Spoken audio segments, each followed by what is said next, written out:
Hi everyone, welcome to my YouTube channel. In this session, I'm going to talk about Shakespeare's plays Taming of the Shrew and Titus Andronicus.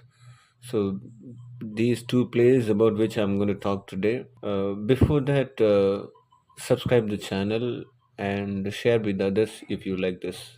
So the first one is The Taming of the Shrew. This is a comedy play and was believed that it was written in the year between 1590 and 1592. This play got some characters. Let me list out, some characters in this. Katharina Minola, the shrew of the title, and Bianca Minola, she's sister of Katharina, okay, and Baptista Minola, the father of Katharina and Bianca, and Petruchia, suitor of Katharina, Gremio, elderly suitor of Bianca, then Lucentia, suitor of Bianca. Okay, then Hatincio, the suitor of Bianca, and friend to Petruchio. Then Grumio, Petruchio's manservant. Tranio, Lucentio's manservant. So these are some important characters who appear in this place, and there are some other minor characters. This play, The Taming of the Shrew, is opens with a framing device, often referred to as the induction. Framing device, it like story within the story. Okay, it opens like that. In which a mischievous nobleman tricks a drunken whose name Christopher Sly into believing he is actually a nobleman himself. So he made tricks like this. The nobleman then has the play performed for a Sly's diversion. So the main plot depicts the courtship of Petruchio and Katharina, the headstrong, obdurate shrew. Initially, Katharina is an unwilling participant in the relationship, but Petruchio tames her with the various psychological and physical torments, such as keeping her from eating and drinking, and until she becomes desirable, a compliant and obedient bride. The subplot features a competition between the suitors of Katharina's younger sister Bianca, who is seen as the ideal woman. The question of whether the play is misogynistic has become the subject of considerable controversy. This play was adapted numerous times for stage, screen, opera, ballet, and musical theatre. The elder daughter of Baptista Minola and Lord in Padua, who is the Katharina. And then apart from that, men like including Tranio, Dame Katharina. Dame Katharina is unworthy option for marriage because of her notorious assertiveness and willfulness. On the other hand, men such as Hortensio and Grimio, they are eager to marry her younger sister Bianca, but Baptista has sworn, promised Bianca is not allowed to marry until Katrina gets married. This motivates Bianca's suitors to work together to find Katrina husband, so that they can compete for Bianca. The plot thickens when Lucencio, who has recently come to Padua to attend university, there fell in love with Bianca. After hearing Baptista say that he is on the lookout for tutors for his daughters, Lucencio devises a plan in which he disguises himself as a Latin tutor named as Cambio in order to marry Bianco behind Baptista's back. So meanwhile, Petruchio was accompanied by his servant Grumio, arrives in Padua from Verona. There he explains to Hortensio and old friend of his that since his father's death, he has set out to enjoy life and wedding. Hearing this, Hortensio recruits Petruchio as a suitor for Katrina. He also has Petruchio present him to Baptista disguised as a music tutor named Licio. So Licentio and Hortensio attempts to marry Bianca while pretending to be the tutors Cambio and Litio respectively. Their Petruchio pretends that any harsh things she says or does, which are actually kind and gentle. Katharina agrees to marry Petruchio after seeing that he is the only man willing to counter her quick remarks. But at the ceremony,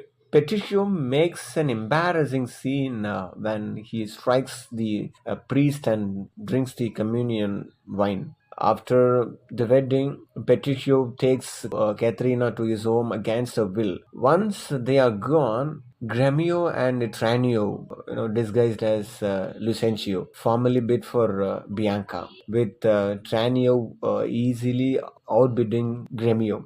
However, in his zeal to win promises much more than Lucentio actually possesses. When Baptista determines that once Lucentia's father confirms the dowry, Bianca and Triana persuades Hortensio that Bianca is not worthy of his attentions, thus removing Lucentia's remaining rival. So finally, Hortensia has married a rich widow. In the final scene of the play, there are three newly married couples, Bianca and Lucentio, the widow and Hortensio, and Caterina and Petitio. Because of the general opinion that Petitio is married to Vegar Shrew, a good natured quarrel breaks out among the three men about whose wife is the most obedient. Petraccio proposes a wager whereby each will send a servant to call for their wives. Whichever comes most obediently will have won the wager for her husband. Katrina is the only one of the three who comes winning the wager for Petruchio. She then hauls the other two wives into the room, giving a speech on why wives should always obey their husbands. The play ends with the Baptista, Hortensia, and Lucentia marveling at how successfully Petruchio has tamed the shrew. Okay, this is how this play gets ended. The taming of the shrew. The next one is Titus Andronicus.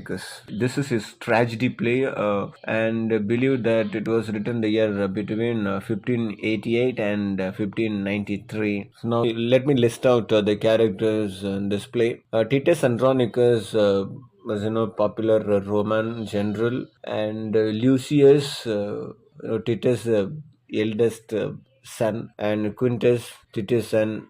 Quintus got their children's Lucius, Quintus, Martius, Mucius. These four men are Titus' sons, and young Lucius is Lucius' son. Titus' grandson, Lavinia, Titus' daughter, Marcus Andronicus, Titus' brother, and Publius Marcus' son, Centronius, son of the late emperor of Rome. After that, he was declared as emperor. Bessianus, Saturnian's brothers, was in love with Leviana. Then Sempronius, Caius, and Valentine. These are Titus' kinsmen. See, after the death of the Roman emperor, his two sons, Saturnians and Bessianus, they were in a quarrel. Who will succeed him? Who will be the successor? Who will take the power? Their conflict seems set to boil over into violence until the tribune. Marcus Andronicus announces that the people's choice of the new emperor is his brother Titus, who will shortly return to home from a victorious 10-year campaign against the gods, bearing with him prisoners Tamaro, queen of the gods, her three sons Alarbus, Chiron, and Demetrius, and a secret lover. R&D more. Despite Tamar's desperate pleas, Titus sacrifices her eldest son, Alarbus, in order to avenge the deaths of 21 of his own son during the war. Distraught, Tamoro and her two surviving sons vow to obtain revenge on Titus and his family. Meanwhile, Titus refuses this offer of throne, arguing that he is not fit to rule and instead supporting the claim of Satranius, who then is duly elected. Later he was elected. Saturnians tells Titus that for his first act as emperor, he will marry Titus' daughter Lavinia. Titus agrees, although Lavinia is already betrothed to Saturnian's brother Bessanians, who refuses to give her up. Titus' son tell Titus that Bessianus is the right under Roman law, but Titus refuses to listen, accusing them all of the treason. A scuffle breaks out, during which Titus kills his own son, Mutius. Santanians then denounces the Andronic family for their effrontery and shocks Titus and marrying Tamaro. The Tamaro advises Satanius to pardon Besanus and the Andronic family, which he reluctantly does. During a royal hunt the following day, Aaron persuades Demetrius and Chiron to kill Besanus so that they may rape Lavinia.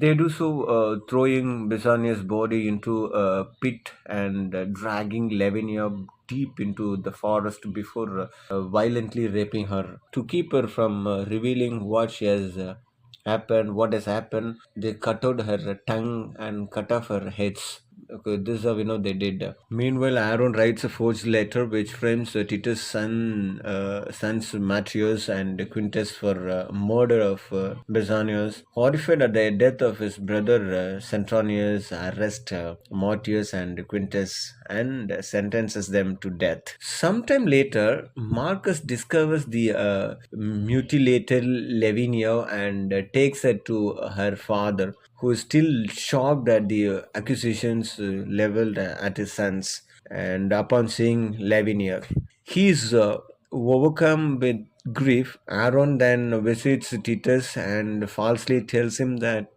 Centranius will spare Marcius and Quintus if either Titus, Marcus, or Titus' remaining son Lucius cuts off one of their hands and sends it to him. Though Marcus and Lucius are willing, Titus has his own left hand cut off by Aaron and sends it to the emperor. However, a messenger brings back Marcius and Quintus' served heads along with the Titus' own served hand, desperate for revenge. Titus orders Lucius to flee Rome and raise an army among their former enemy, the Goths. Later, Lavinia writes the names of her attackers in the date using a stick held with their mouth and between her arms. Meanwhile, Aaron is informed that Tamara has secretly given birth to a mixed race baby fathered by Aaron, which will draw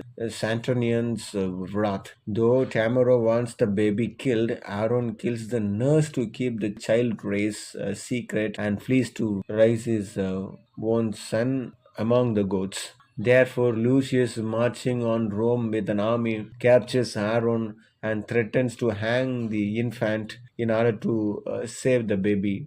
Aaron reveals the entire revenge plot to Lucius. Back in Rome, Titus' behavior suggests he might be deranked. Convinced of Titus' madness, Tamaro, Demetrius, Chiron, they dressed as the spirits of revenge, murder, and rape, respectively.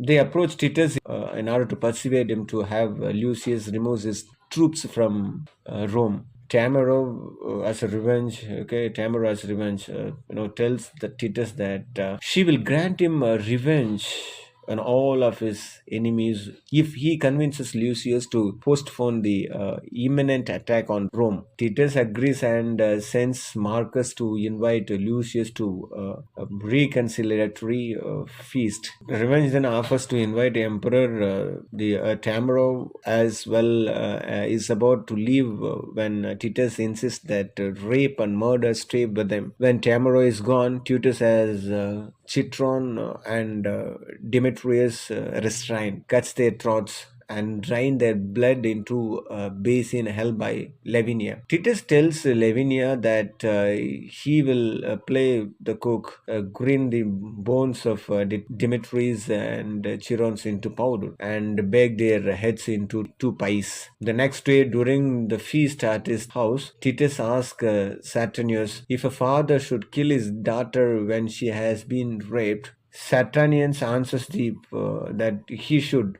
Titus kills Lavinia and tells Saturnius of the rape. When the emperor calls for Chiron and Demetrius, Titus reveals that they were baked in the pie Tamaro has just been eating. Titus then kills Tamaro and is immediately killed by Saturnius, who is subsequently killed by Lucius to avenge his father's death. Lucius is then proclaimed emperor.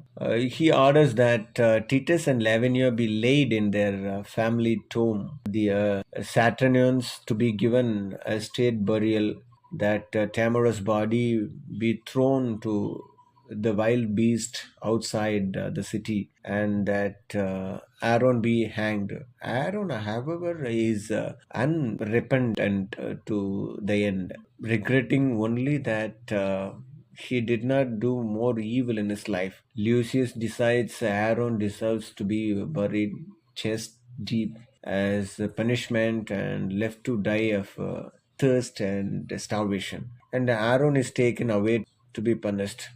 So with this, this play gets over. That's it.